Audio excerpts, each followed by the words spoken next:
Assalamualaikum warahmatullahi wabarakatuh. Alhamdulillahirrahmanirrahim, kita semua bisa hadir dalam kuliah online statistika. Kali ini kita akan membahas mengenai analisis korelasi. Jadi analisis korelasi, studi yang membahas tentang derajat hubungan antara peubah-peubah dikenal dengan nama analisis korelasi.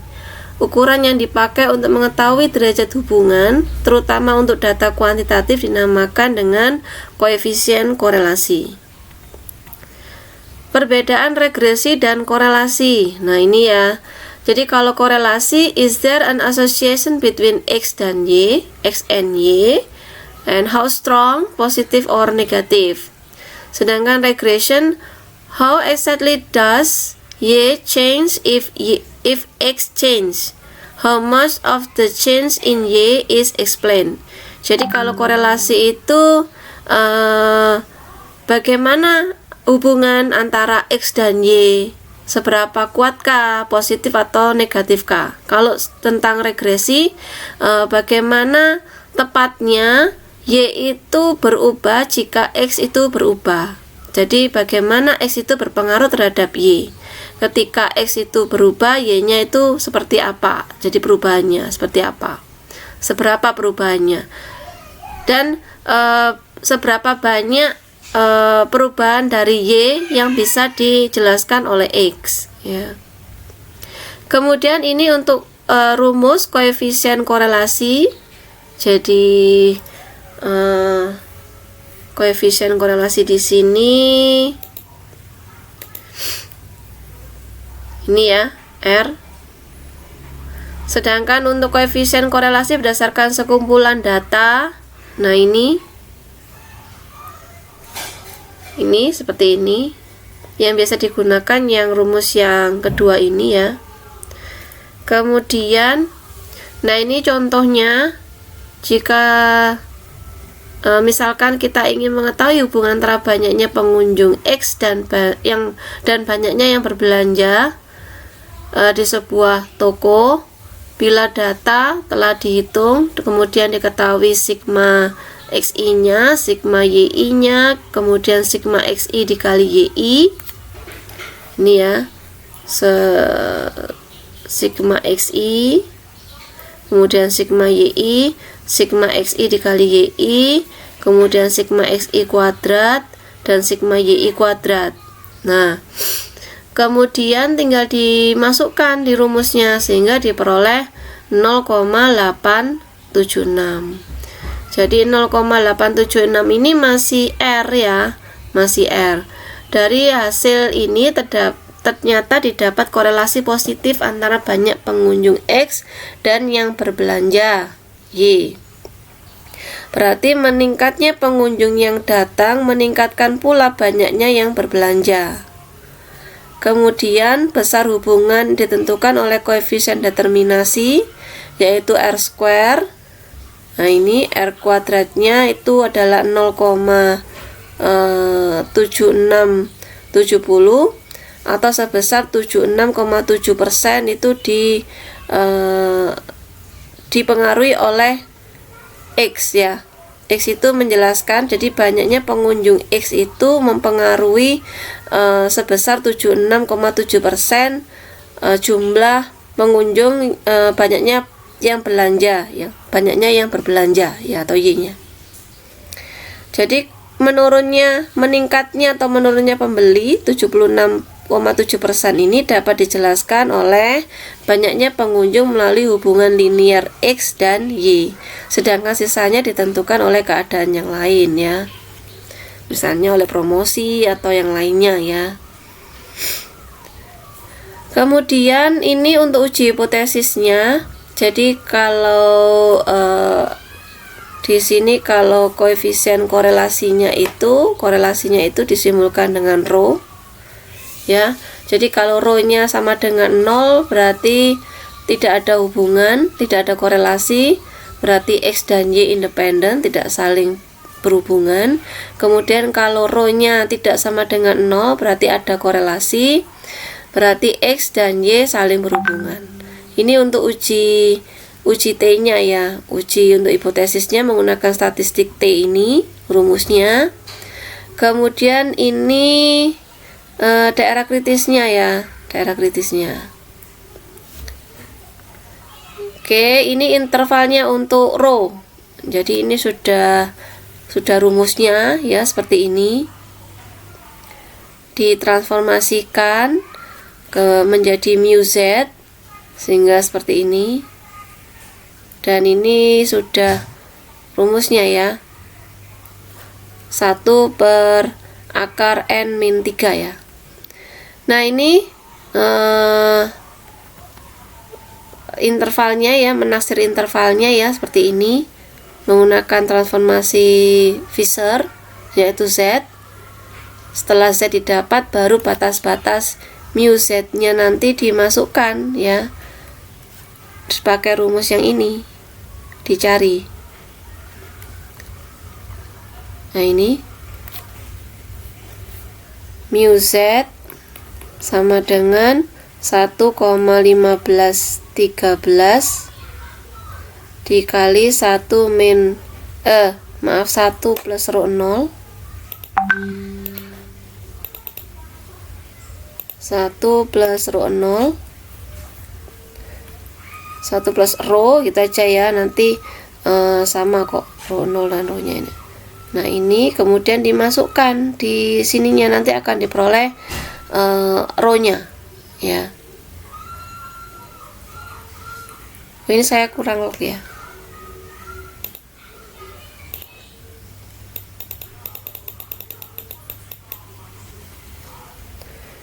Oh, ini saya kurang log. Kemudian ini log, ini kurang log 1 plus rho 1 min rho ya. Kemudian ini contohnya. Jadi diketahui rho nya itu 0,8 atau R nya ya tadi ya. Kemudian alfanya adalah di sini pakai gamma, sehingga ininya kan 0,05 ya. 0,05 karena dia tadi pakai dua kurva. Ini kan kalau seperti ini kan berarti pakai dua kurva. Berarti 0,05 nanti dibagi 2, berarti di sini dan di sini ya. Nah, di sini dan di sini berarti di sini 0,025, di sini 0,025. Berarti kita harus mencari tabel yang hasilnya adalah 0,9500. 0,9500 maaf 0,9500 ini ya.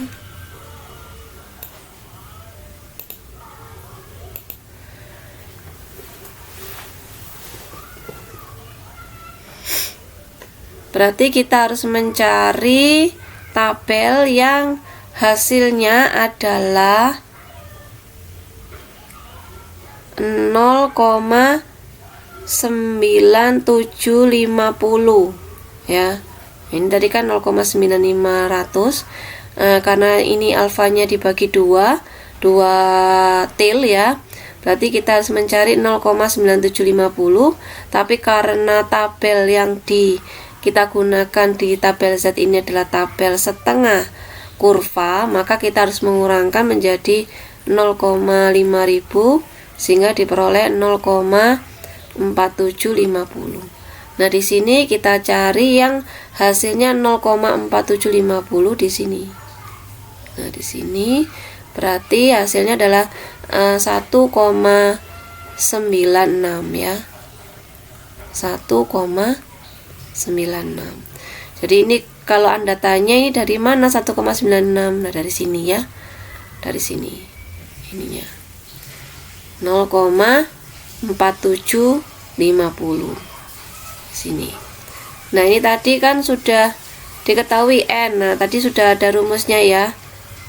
Sigma R-nya tadi yaitu sama dengan 1 per akar N min 3. Jadi ini N-nya 28 dikurangi 3. Ini Z setengahnya ya, Z setengah gamanya. Nah ini yang sigma Z-nya yang ini ya, ini. Kemudian dimasukkan ke intervalnya sehingga diperoleh ini.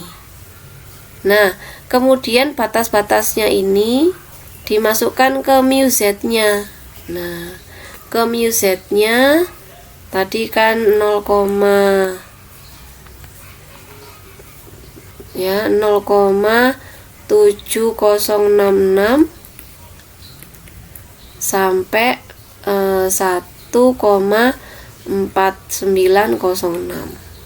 Jadi ini dimasukkan mu Z sama dengan 0,7066, kemudian tinggal dimasukkan ke rumusnya tadi yang mu Z-nya, sehingga ini dilogkan sehingga diperoleh ini ya.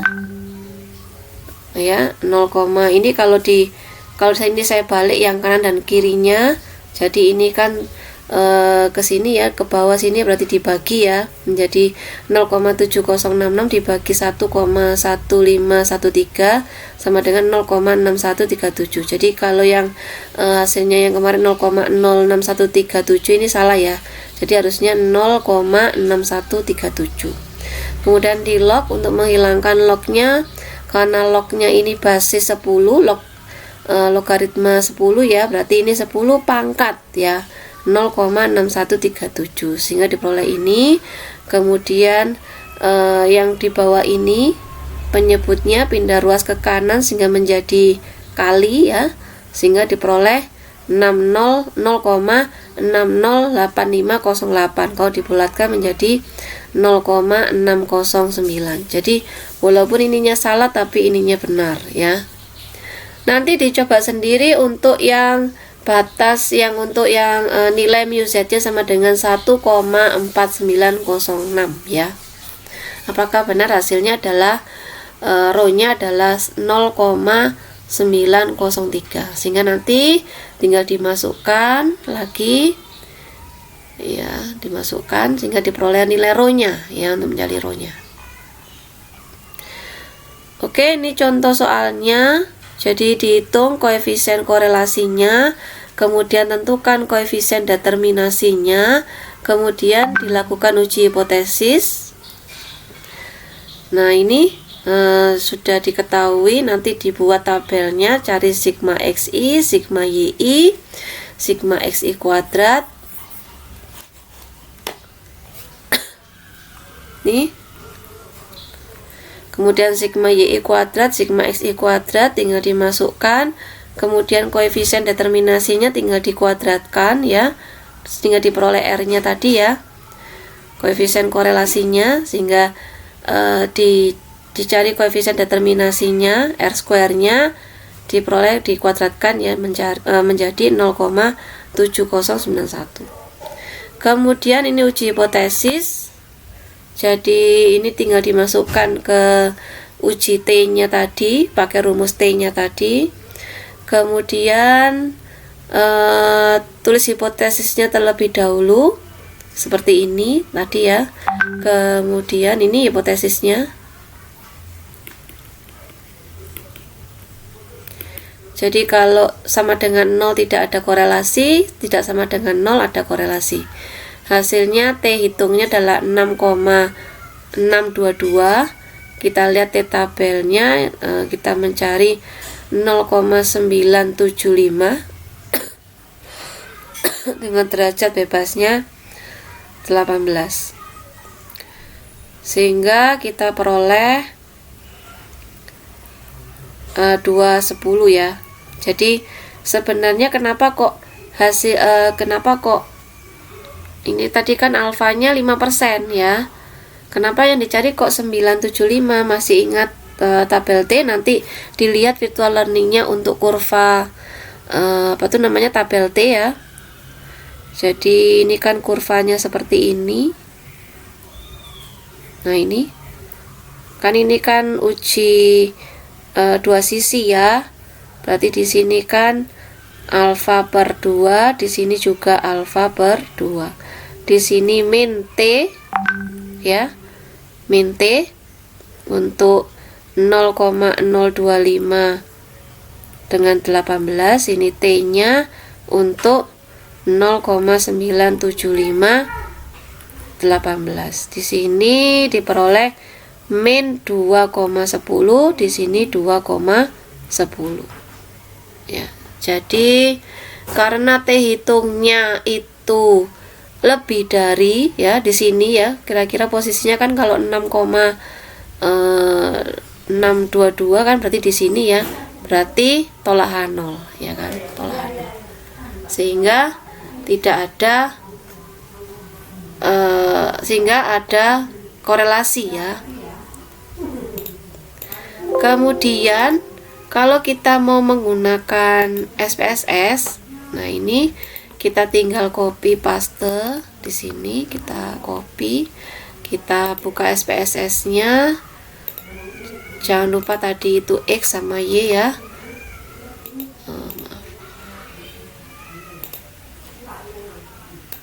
Sebentar. Copy. Nah, ini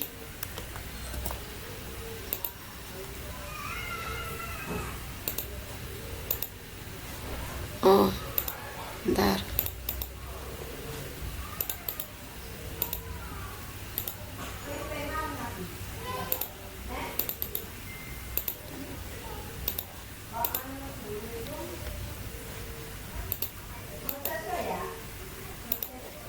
Kita copy satu-satu saja ya. Harusnya bisa. Nanti dicoba sendiri supaya nggak lama, karena tadi sudah saya ganti. Ini saya mulai dari awal lagi supaya Anda paham dari mana. Ini kita kasih nama X ya, kemudian ini kita kasih nama Y, kemudian analyze, regression, linear, masukkan ini dependent, ini independent, statistik, kita ingin lihat kolinearitas atau korelasinya ya. Kemudian R square-nya nanti kita bisa lihat juga. Kemudian di OK. Nah, ini yang korelasinya. Kita copy paste di sini ya.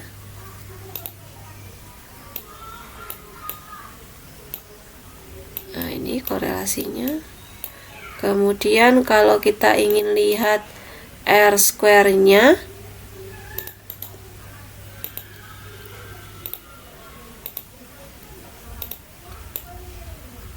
oke, kita kecil saja di sini, R square.